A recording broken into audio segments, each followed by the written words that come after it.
दोस्तों, आज के हमारे YouTube चैनल अमेजिंग प्लेसेस में हम बात करेंगे फतेहपुर सीकरी की और जानेंगे कि इसके प्रमुख स्थल कौन कौन से हैं और उनकी क्या विशेषताएं हैं। तो बिना आपका समय व्यर्थ किए हम बात करते हैं फतेहपुर सीकरी की।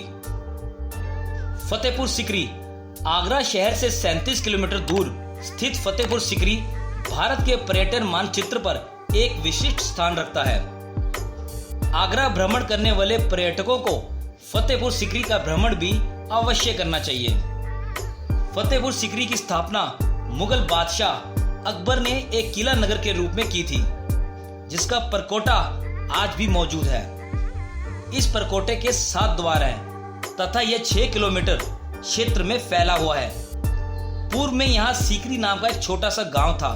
जब अकबर ने यहाँ किला नगरी बसाई तो इसका नाम फतेहपुर रखा, जो कि कुछ समय के उपरांत फतेहपुर सीकरी कहलाया। आइए जानते हैं इसके कुछ प्रमुख स्थल। शेख सलीम चिश्ती की दरगाह। सफेद पत्थर की बनी यह दरगाह फतेहपुर सीकरी की सबसे सुंदर इमारत है। इस दरगाह का निर्माण बादशाह अकबर ने प्रसिद्ध सूफी संत शेख सलीम चिश्ती की याद में कराया था, जिनके आशीर्वाद से उनके पुत्र सलीम का जन्म हुआ था। इस दरगाह की दीवारों पर भव्य पच्चीकारी तथा जालियां विशेष रूप से दर्शनीय हैं। दरगाह के पश्चिम में एक विशाल मस्जिद है, जिसमें 1 लाख से अधिक लोग एक साथ नमाज पढ़ सकते हैं। इस मस्जिद के 2 दरवाजे हैं। पूर्व का दरवाजा शाही दरवाजा था, जहां से शाही परिवार के लोग नमाज पढ़ने के लिए प्रवेश किया करते थे। दक्षिणी बरामदे में कुरान की तालीम के लिए एक मदरसा भी था। टकसाल का एक बहुत बड़ा भाग हालांकि नष्ट हो चुका है, किंतु फिर भी यह शिल्प और इतिहासकार के शौकीन पर्यटकों के लिए देखने योग्य है। कुछ लोगों का कहना है कि यहाँ सोने चांदी के सिक्कों की ढलाई का काम होता था, किंतु अधिक लोगों का यह विचार है कि यहाँ यकीनन शाही वर्कशॉप था, जहाँ शाही दरबार की अधिकांश वस्तुएं तैयार की जाती थी। दूसरा है इस्लाम खान का मकबरा। शेख सलीम चिश्ती की दरगाह के समीप ही इस्लाम खान का मकबरा नाम से जाने जाने वाली लाल पत्थर की इमारत देखी जा सकती है। कहा जाता है कि यहाँ शेख साहब अपने मुरीदों की जमात लगाते थे। अब यहाँ शेख साहब के परिवार के लोगों की मज़ारें हैं। नंबर 3, जोधाबाई महल। इस महल को यद्यपि जोधाबाई महल के नाम से जाना जाता है, किंतु यहाँ संभवतः अकबर का मुख्य हरम था।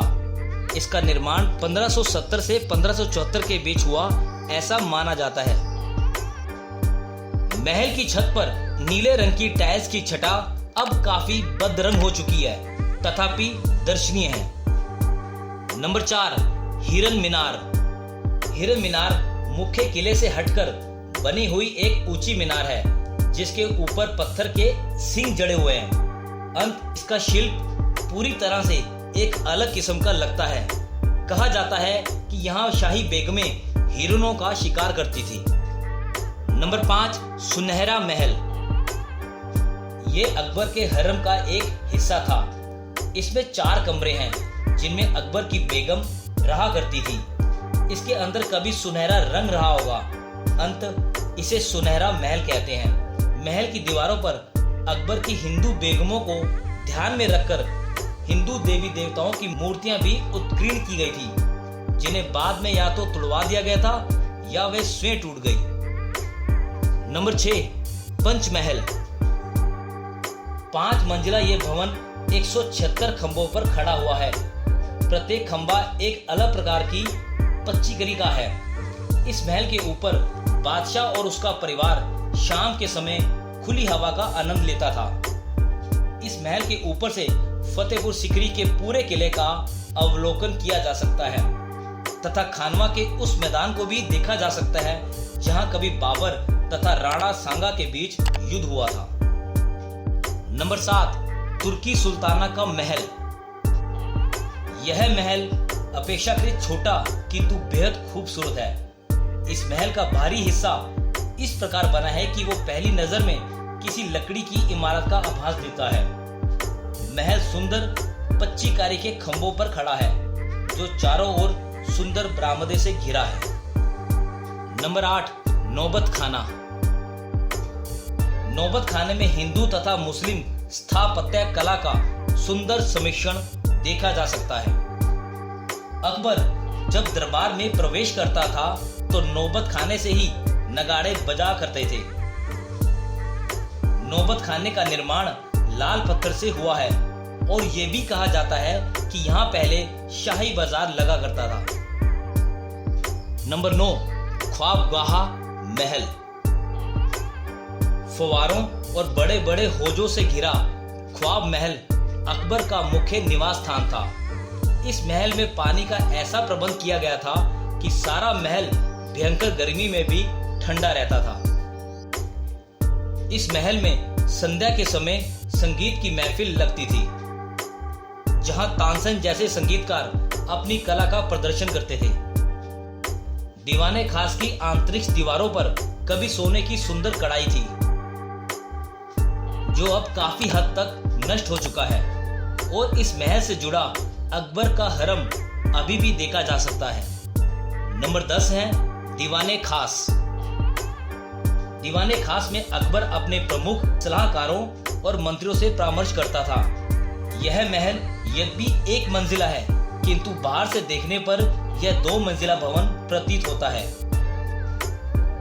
भवन के अंदर एक विशिष्ट शैली का अष्टकोणीय खंबा है, जिसकी छत पर मध्य में बादशाह बैठता था तथा अपने सलाहकारों से शासन व्यवस्था संबंधी बातें करता था। भवन की बाहरी दीवारों तथा खंबे की नक्काशी देखने योग्य है। नंबर 11, बुलंद दरवाजा। बुलंद दरवाजे का निर्माण बादशाह अकबर ने सन 1575 में अपनी गुजरात विजय के उपलक्ष्य में कराया था। यह दरवाजा अपने उत्कृष्ट शिल्प तथा ऊंचाई के लिए प्रसिद्ध है।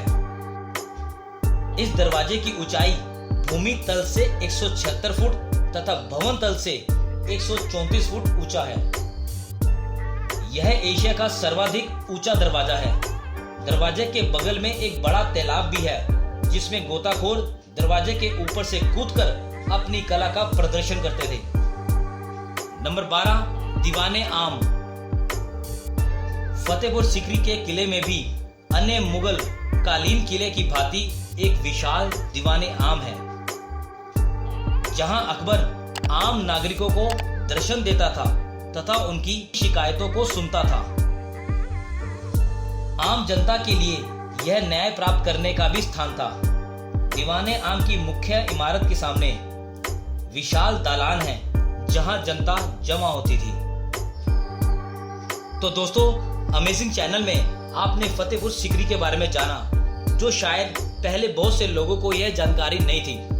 अगर आपको हमारा वीडियो अच्छा लगा हो तो इसे लाइक करें, कमेंट्स करें और कमेंट्स में अपने व्यूज जरूर बताएं और अपने सभी दोस्तों के साथ इस सुंदर वीडियो को शेयर करें।